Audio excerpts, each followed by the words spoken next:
This is Anne from focusedandonfire.com. In these daily deposits, I'm talking about being more visible in your career, setting goals and making them happen, and getting things done without working harder, putting more pressure on yourself, or sleeping less. You ready? Today I want to talk about how to stop fighting with a dreaded task. And the reason why it's important to know how to stop fighting with a dreaded task is because fighting with a dreaded task is how you lose lots of energy. And it puts you in that powerless position where you are fighting with a task and you don't want to do it and you feel as if you should be doing it, and you are going back and forth in your mind all the time without producing any useful results. And so what I want to do in this video, I want to give you a tool to stop fighting with a dreaded task. And I'm going to be using a very specific example to show you how you can apply that tool. So let's have a look at the dreaded task that I'm going to use as an example. Let's say that I have this presentation that I need to do.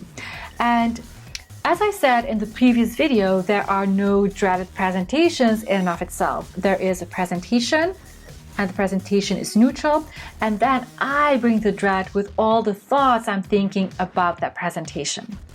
And so let's say that I have this presentation and the thoughts that I'm thinking about that presentation go something like this. I'm telling myself that I hate presentations, I don't want to do this, it's about a topic that I don't like, it's a stupid thing, it's boring, it's not going to add much value, people are not going to like it, I don't like the topic, I don't care about the topic. Why should I always be doing these kinds of presentations that no one is interested in? This is just a waste of my time. So that is what I'm thinking, and when I'm thinking that is creating all the dread that I'm feeling towards that task. Now, what is happening when I'm fighting with that task is that I'm thinking all these thoughts, and at the same time, I'm thinking that I should be doing that presentation. And so there's two thoughts that are fighting with each other. The thoughts where I am not wanting to do the presentation, and then the thoughts where I should myself into doing that presentation. And so I am fighting in my brain all of the time. I'm fighting against that task all of the time. And so what is happening is that, as I said, I'm losing lots of energy over that presentation, and I'm not moving forward in making that presentation or finding a different solution.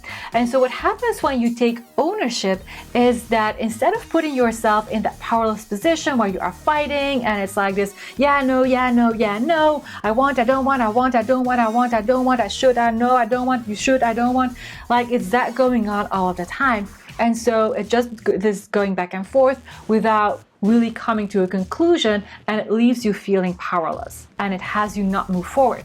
And so when you take ownership, you are really kind of like stepping into your power and taking that position of power back that you had all the time, but that you just kind of like got out of touch with because all of that going back and forth in your brain.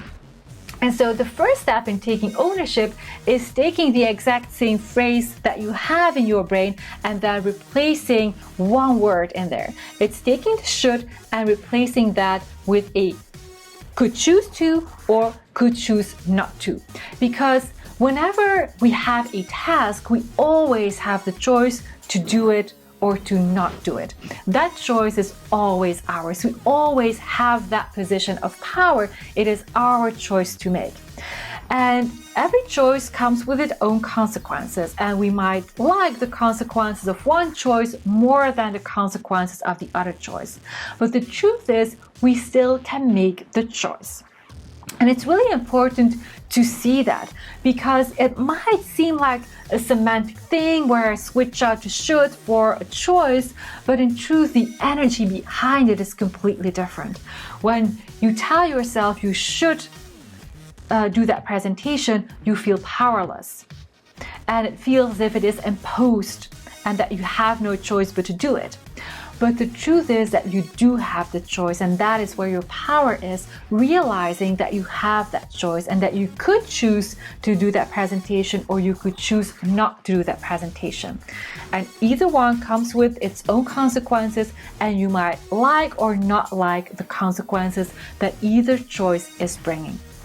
So in my example of doing the presentation on the topic that I'm not interested in and that no one is interested in and that is just a waste of time, I can take back ownership by, instead of telling myself I should do this presentation, I could tell myself I could choose to do this presentation, I could choose not to do this presentation, and all of a sudden I'm back in the driver's seat and I can make the choice to either do this or not do this, and that is how I take ownership.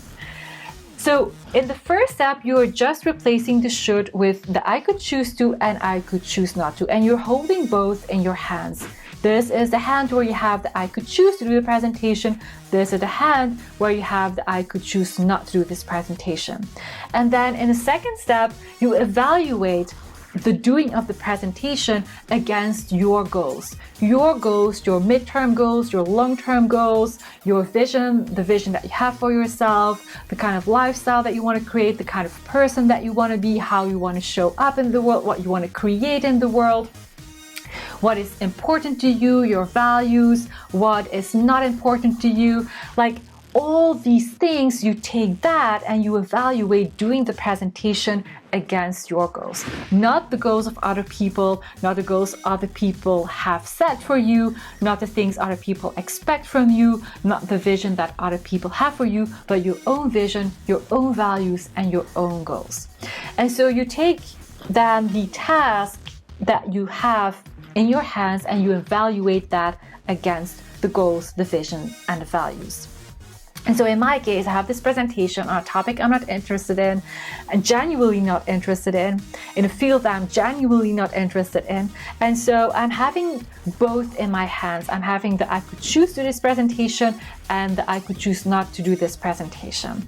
And then I evaluate that against my goals. And so doing this presentation in a field that is genuinely not interesting me, that I don't want to grow in, that I don't want to invest in, is not aligned with the goals that I have set for myself, the vision that I have for myself. And so that is going to help me to make a choice here and to really see what I am going to do. Am I going to do this presentation or am I not going to do this presentation? And so in my case, the presentation is not aligned with my goals and with my vision.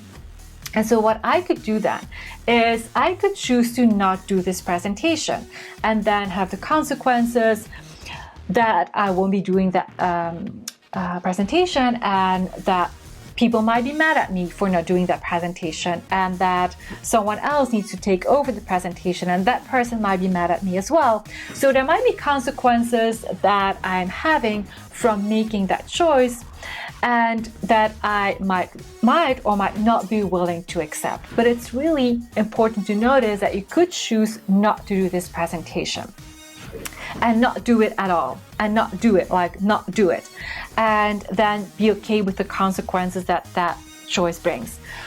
Another thing that I could do when I look at the consequence of the choice, I am not going to do this, I can say like, hey, that means that someone will all of a sudden in a rush need to do this presentation, and that is not the kind of person that I want to be, where I have this chunk of work, I made this commitment to do this, and now I'm going to drop it like all of a sudden on this other person. That's not the way I want to do this. And so I could tell myself like, hey, I'm still choosing to do this, but I'm just choosing to do this for now, for this one more time. Or I could choose this while I'm figuring out another solution on the long term, and I'm making sure that there is someone who can replace me and do this kind of presentations. There's not a person available right now who has the knowledge and skills and expertise to do that, but I can really make sure that I'm figuring out a solution and work on a solution so that in the future this other person can do these presentations and I don't have to do these presentations anymore. I can tell myself like, hey, I'm choosing to do this presentation while I am transitioning into this other solution. And so even though that the presentation is not aligned with my goals, it is aligned with the kind of person that I want to be and the way I want to show up. And in this case, I want to honor my commitment because there's no alternative solution. And I want to not do this presentation while there's another solution available. And since there is no other solution available, I need to go out and create that solution. So that might be a choice that I could be making, saying I'm going to do this presentation for now while I'm working on an alternative solution where someone else has the skills and expertise and knowledge to do the presentation. Okay, so that is the second step. And then there's a third and final step where we are going to fuel the choice that we've made by being very explicit and very specific about the wins that choice is going to generate for me. For example, in my example of doing the presentation, let's say that I chose to do the presentation one more time. And so I'm going to be communicating like, hey, this is going to be the last time that I'm going to do this presentation. This is not my field of interest, and this is not the thing that I want to be pursuing. And I'm putting it out there already now so that you can look into a different solution. And I'm going to make sure that this last presentation is really top notch and it's going to really blow your mind. So that could be my choice. And then it's really important to fuel my choice and to be really specific about the benefits, the wins for me in that choice.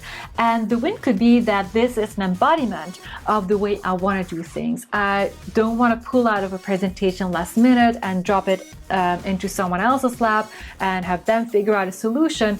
When I make the commitment, I want to make sure that there is either an elegant alternative solution or that people get enough of a heads up so that they can figure out a solution. So this could be an embodiment of what I find important to really honor my commitments and also be transparent about what is next for me. And really be transparent about, hey, this is the last presentation I'm doing. This is not my field of interest.